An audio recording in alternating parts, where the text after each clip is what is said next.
जय हिंद दोस्तों, welcome to our channel.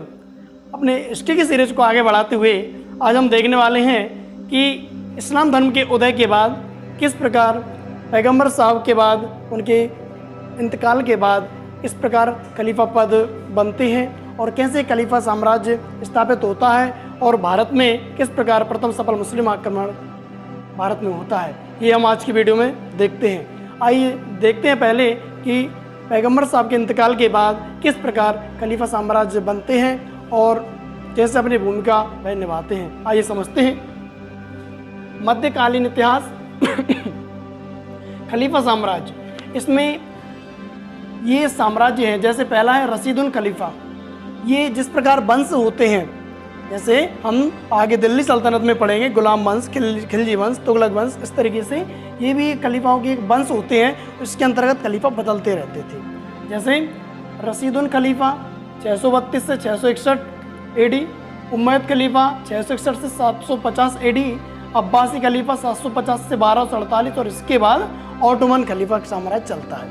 और रशीदुल खलीफा चूँकि पहला वंश है तो इसमें मोहम्मद साहब की इंतकाल के बाद जो प्रथम खलीफा पद पे आसीन हुए वह प्रथम खलीफा अबू बकर हुए और 632 से 634 एडी यानी 2 साल यह इस पद पर आसीन रहे। अब ये देखते हैं खलीफा होता क्या है, इसको थोड़ा सा हम बोर्ड पर देखते हैं।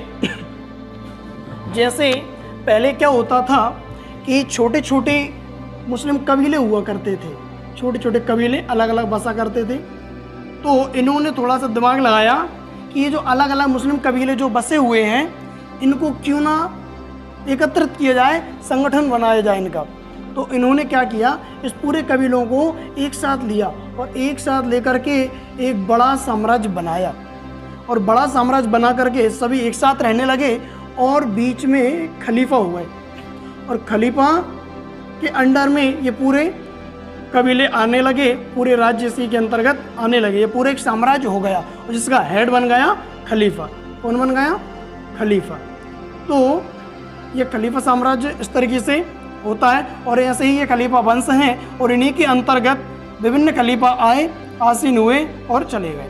इस तरीके से आपको याद रखना है, प्रथम खलीफा कौन हुए? अबू बकर हुए और इनका कार्यकाल, इनका जो समय रहा 632 से 634 एडी, ये खलीफा का टाइमिंग होती है। अब हम देखते हैं दोस्तों, ये खलीफा हुए। अब हम देखते हैं कि भारत में प्रथम सफल मुस्लिम आक्रमण जो कि अरब से आया था मोहम्मद बिन कासिम, उसके द्वारा कैसे हुआ, उसकी आखिर युद्ध क्यों किया उसने, भारत पर युद्ध करने की उसे क्या आवश्यकता पड़ी या क्या घटना घटित हुई, ये हम यहाँ पे समझने का प्रयास करते हैं। देखिए, ये तो खलीफा हो गया।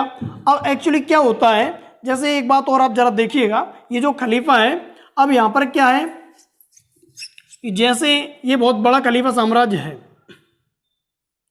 और बीच में खलीफा हो गया, ये छोटे छोटे इसके अंतर्गत ये राज्य हो गए।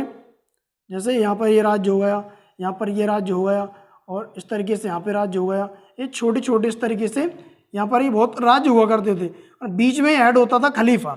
यहाँ पे छोटे राज्य हुआ करते थे और इन राज्यों को कौन कंट्रोल करता था? अब यहाँ पे खलीफा, और प्रत्येक राज्य का एक गवर्नर हुआ करता था। जैसे एक छोटा सा राज्य हो गया, इस राज्य का एक गवर्नर होगा और एक गवर्नर होगा। तो और इसी के अंतर्गत जैसे ये पूरा एक मुस्लिम साम्राज्य हो गया, इसमें हेड हो गया खलीफा और इसमें छोटे राज्य हो जाते हैं और राज्य का हेड होता है गवर्नर। तो 712 का टाइम था, उस समय की बात है कि खलीफा हुआ करता था अल वालिद प्रथम। तो अल वालिद प्रथम खलीफा हुआ करता था और यहाँ का जो गवर्नर था ये था इराक, एक इराक राज्य था और उस समय खलीफा अल वालिद प्रथम और जो इराक का गवर्नर था वह अल हज्जाज था। क्या था? अल हज्जाज। और अल हज्जाज का सफेद सालार था मोहम्मद बिन कासिम, उसी के अंडर वह काम करता था। तो इस तरीके से क्या हुआ, ये हो गया। तो ये आपको समझ में आ गया, ये खलीफा अल वालिद प्रथम और एक राज्य हुआ करता था छोटा सा इराक जिसका नाम था और गवर्नर उसका कौन था? अल हज्जाज। तो और उसी का सफेद सालार या उसी के अंडर काम करता था मोहम्मद बिन कासिम। तो इसके बाद क्या हुआ कि सपोज दैट आप यहाँ पे देखिएगा, ये हमारा इंडिया है ये दक्षिण वाला पार्ट बना रहे हैं, और यहाँ पर यदि इधर जाएं तो ये सिंध वाला इलाका हो जाता है, और ये यहाँ पे यमन, ओमान, और यहाँ पर इधर इराक हो जाता है, और यहाँ पर इधर सिंध आ जाता है जो कि वर्तमान पाकिस्तान में आता है। तो यहाँ पर क्या हुआ दोस्तों कि इराक जो इधर है तो इसके जहाज जाया करते थे इधर जलमार्ग से, यहाँ से। तो यहाँ पे जब ये जहाज जा रहे थे इराक के, तो यहाँ पे सिंध के पास कुछ लुटेरों ने इनके जहाज को लूट लिया था, और जैसे ही लुटेरों ने इनके जहाज को लूट लिया तब इराक जब ये जहाज पहुंचा, और इराक का गवर्नर कौन था? अल हज्जाज। तो अल हज्जाज ने, यहाँ सिंध का राजा हुआ करते थे दाहिर, सिंध के राजा का नाम दाहिर। तो दाहिर से कहा अल हज्जाज ने कि आपके राज्य के लुटेरों ने हमारे जहाज़ों को लूटा है, तो आप हमें पहला काम तो ये कीजिए कि हमारा जितना भी सामान आपके लुटेरों ने लूटा है वह वापस कीजिए, और दूसरा उनको दंडित कीजिए, उनको पनिशमेंट दीजिएगा। उन्होंने ऐसा करने से मना कर दिया। दाहिर ने कहा हम ऐसा नहीं करेंगे, दाहिर ने सेपरेट मना कर दिया। जब मना कर दिया तो अल हज्जाज ने मोहम्मद बिन कासिम से कहा कि तुम जाओ और सिंध पर आक्रमण कर दो। तो जब गवर्नर अल हज्जाज ने आदेश दिया तो मोहम्मद बिन कासिम सिंध पर आक्रमण करता है। यह भूमिका इसकी बनती है। अब हम देखते हैं कि किस तरीके से मोहम्मद बिन कासिम ने सिंध पर आक्रमण किया और उसके बाद क्या होता है। देखिए आगे, देखिए यहाँ पर उम्मयद खलीफा साम्राज्य के अंतर्गत ये खलीफा आते हैं। तो इसमें उम्मयद खलीफा साम्राज्य अभी आपने देखा उसमें पार्ट होते हैं, तो जिसमें उम्मयद खलीफा साम्राज्य के अंतर्गत ये आया, और उसमें खलीफा अल वालिद प्रथम और इराक का गवर्नर अल हज्जाज, और अल हज्जाज आदेश देता है किसको?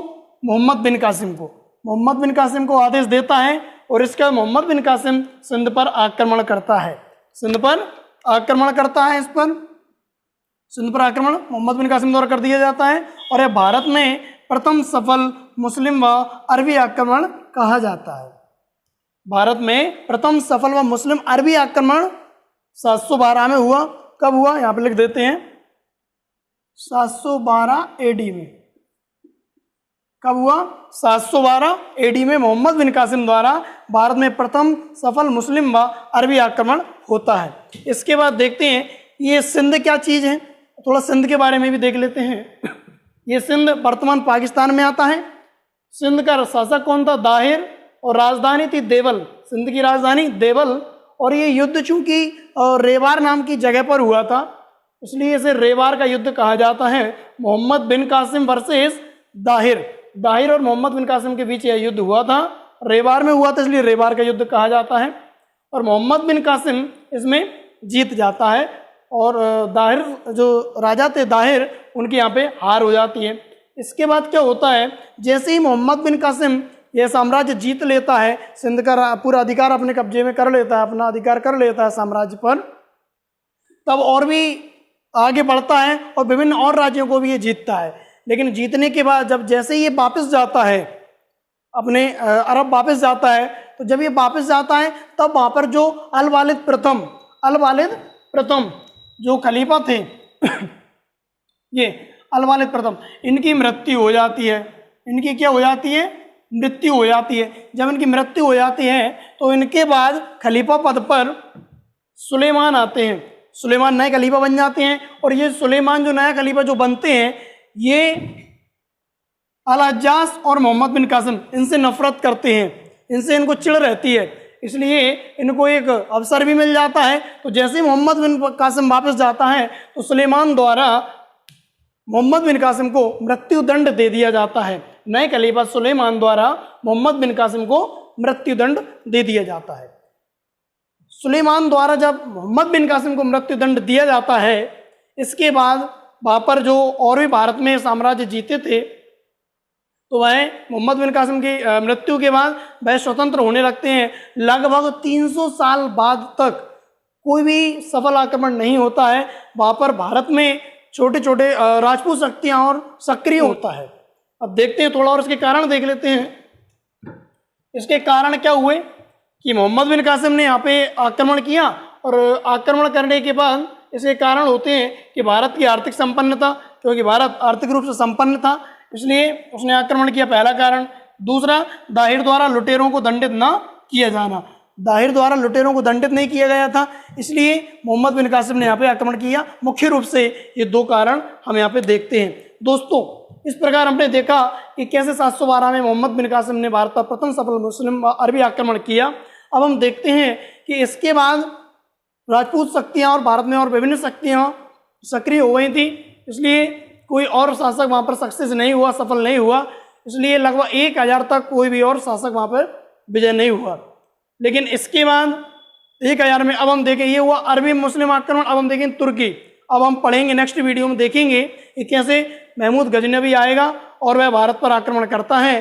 तब तक आप देखते रहिए हमारा यूट्यूब चैनल। बहुत बहुत धन्यवाद।